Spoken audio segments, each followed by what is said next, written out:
Good morning. I've just heard through the walkie-talkie that there's a big herd of buffalo on the road, which I'm going to do some field work on. So I just thought I'd record it.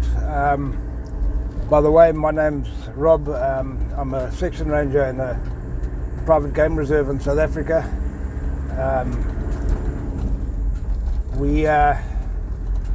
Our reserve here borders onto the Kruger National Park, borders onto the neighbouring country Mozambique. Most of our rhinos that are poached on this section are poachers that are coming in from Mozambique. You did notice that we're dragging tyres, and that's kind of a way we condition these roads. We try and improve on them because of the rains, and we don't have heavy machines or earth moving equipment or anything like that, so we just drag tyres. We do it. It rained 3 days ago. The ground's still pretty soft, but it'll be interesting to see what the buffalo think about me dragging tyres.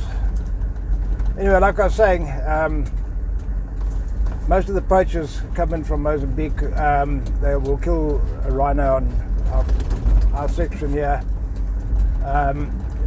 We normally are alerted to something going on by hearing gunshots. All gunshots have to be reported in the reserve.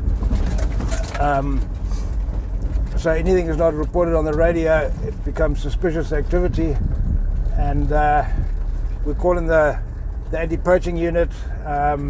They're normally pretty quick to respond, but because of our proximity to Kruger Park, they normally follow up the tracks of the poachers to the Kruger Park boundary, and then it's a no-go for them because Kruger Park's government-owned land.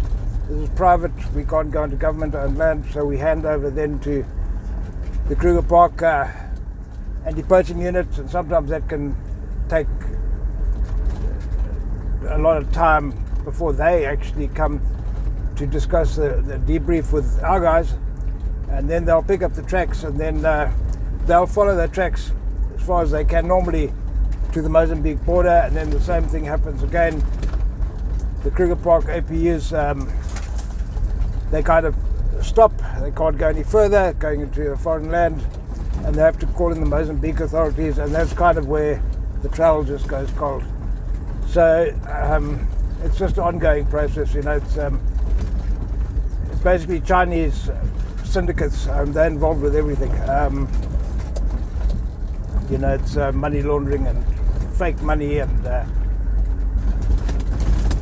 harvesting illegal fish and rhino horn and anything they can get their hands on. So it's anyway, you must try and stay tuned to pretty near the end of the video. It's quite interesting. As I mentioned, I'm dragging tyres. We're looking for these buffalo now, and when I was, you know, the tyres aren't that heavy, and they're not getting enough sort of grip on the road. So I was putting some big stones into the tyres, and when I flipped over a couple of these stones, these big stones, there were quite a few scorpions underneath, and if you're interested in that type of thing, well, stick around. It's up near the end, and then after that it's just some more tyre dragging rear view. And anyway, I appreciate you watching. This is kind of one of my first videos. I've never done video editing. Hopefully I can learn from this. I've never been in front of a camera. I'm always the one behind the camera, and then I'm talking about still cameras now, like Canons and that, for taking still photographs. I've never done public speaking, so this is all new to me. So I appreciate a like if you do like it. You know, it's not great entertainment. This is just African bush entertainment, but you know, some people will like this type of stuff. So I'm going to make one pretty soon about outdoor cooking right here in the bush, real South African style. No matches, you know, just gather the wood as you see around here, gather some stones, put the stones around your predetermined fire area. You've got to dig a bit of a hole, make the fire inside the hole, and then when you're finished, you've got to kill the fire and cover it up with sand, make it look like it was never there. And that's just how we do things out here. All right, cheers and thanks for watching. And we're going to find those buffalo just now, so they'll be probably up next. I'm going to just kill it for now. Right, cheers. This is now the angle from my back window. As you can see, they're very curious about the tyres I'm dragging behind this vehicle. But it's incredible to see these numbers. I'm going to head off now. I've got a job to do. Probably catch up with them later. It looks like they're heading towards our camp now, in that direction. Alright, catch you later.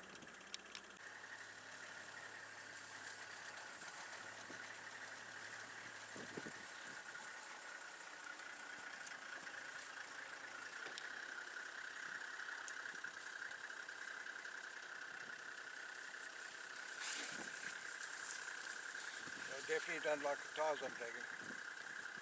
They're not sure what that thing is.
Got a very big bull here, serious dugger boy.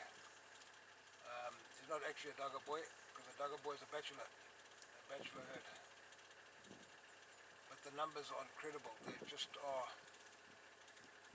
out of this world. They're just all over the place here. Right to the back over there is just buffalo.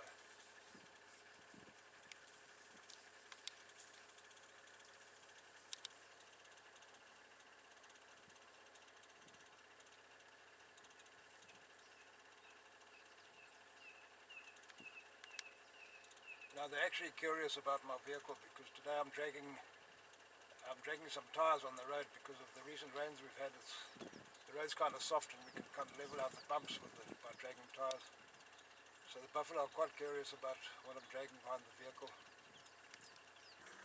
I'm in the middle of an incredibly large herd of buffalo. They are behind me. They're on my left side.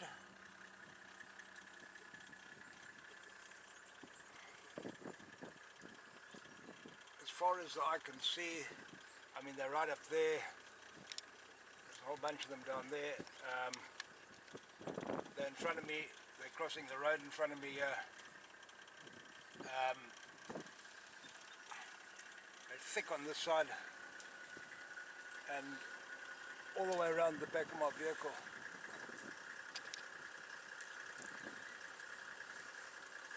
So there's no going away now. I'm planning to do some work, but there's no going away now.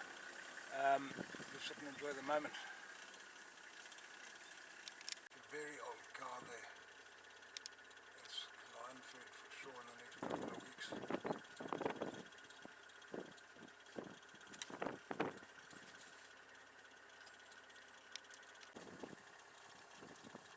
Yeah, that's a very old cow. She's way past her prime. Doesn't look too well, and definitely going to be lion fed within the next couple of weeks.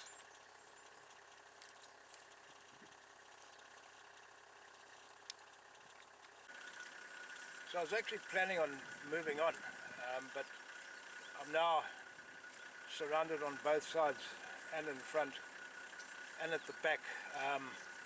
It's just buffalo wherever you look. and I'm panning down. I'm going around to the back where I just come from, and as you can see, they are just everywhere.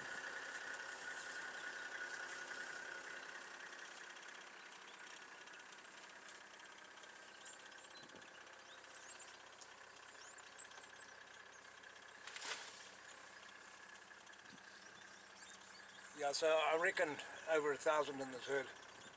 They are, it's just incredible. They're right up there. The herd just keeps going up there.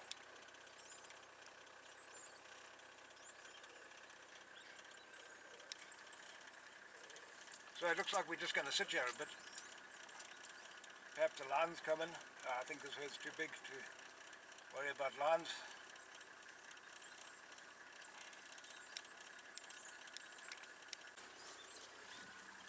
Now, something has spooked these buffalo because they all got into a bit of a trot there.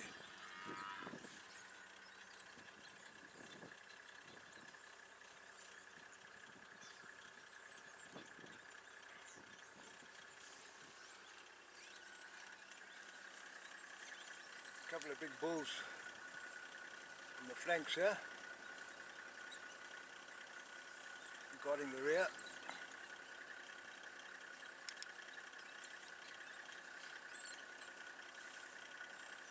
Somebody's got them in a bit of a panic. Don't know why they're trotting about like that.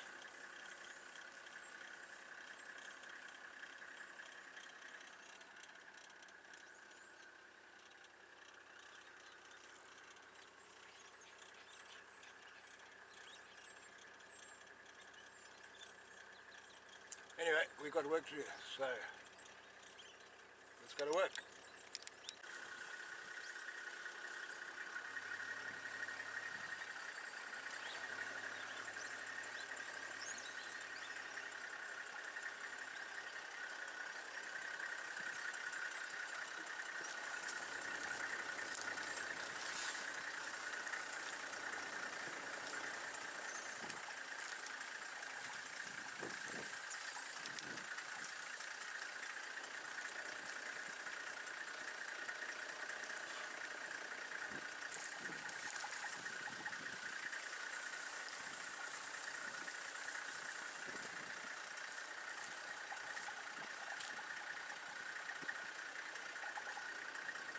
Anyway, we're through the herd now.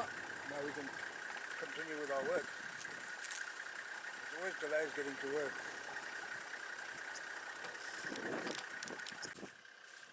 So I'm dragging these tyres behind my vehicle just to kind of level out the road a bit. So they're not actually heavy enough.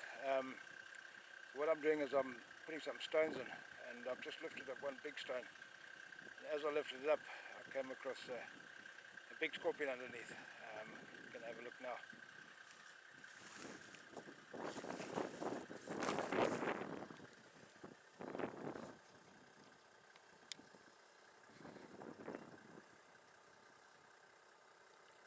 I'm not sure what he is, but he's got big stinger, small clippers.